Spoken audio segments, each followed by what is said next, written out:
Sunday morning இந்த mini vlog பார்த்தீங்கன்னா 200வது mini vlog. So உங்களோட டைம் ஸ்பெண்ட் பண்ணி எனக்காக சப்போர்ட் பண்ணி கமெண்ட் பண்ணுற எல்லாத்துக்குமே ரொம்ப ரொம்ப தேங்க்ஸ். இன்னைக்கு லஞ்சுக்கு பார்த்தீங்கன்னா குமுட்டிக்கீரை கடையலாம் அப்படின்னு சொல்லிட்டு ஒரு சட்டியில் கொஞ்சமாக தண்ணி விட்டுட்டு ஒரே ஒரு பச்சை மிளகா ஒரு கட்டு குமுட்டிக்கீரையை நல்லா வாஷ் பண்ணி சேர்த்தாச்சு. இதோட கொஞ்சமாக மல்லித்தூள் ஜீரகம் சேர்த்து நல்லா தண்ணி விட்டு அதை வேக வச்சிடலாம். ஸோ வேக வைக்கும் போது அந்த கீரையோட கலர் சேஞ்ச் ஆகாமல் இருக்கிறதுக்கு நம்ம சாப்பாடு வடிக்கிற தட்டை போட்டு மூடி வச்சு வேக வச்சிங்கன்னா கலர் சேஞ்ச் ஆகும், நல்லா க்ரீனிஷாக இருக்கும். கடைசியாக கொஞ்சமாக தேங்காய் எண்ணெயில் வெங்காயமும் வரமிளகாவும் தாளித்து விட்டு இறக்குனா சூப்பரான குமுட்டிக்கீரை கடையல் ரெடி. ஸோ அதே மாதிரி பீட்ரூட் பொரியலும் மத்தியானம் லஞ்சுக்கு செஞ்சாச்சு.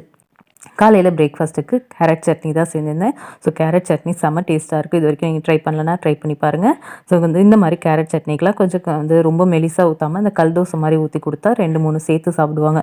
ஸோ அதனால இன்றைக்கி பிரேக்ஃபாஸ்ட்டுக்கு கல் தோசை, அதுக்கப்புறமேட்டு கேரட் சட்னி தான் செஞ்சிருந்தேன். அதுக்கப்புறமேட்டு லஞ்ச் பாக்ஸுக்கு பார்த்திங்கன்னா ஹஸ்பண்ட்க்கும் சின்னவளுக்கும் பார்த்திங்கன்னா லஞ்ச் பாக்ஸும் பேக் பண்ணியாச்சு.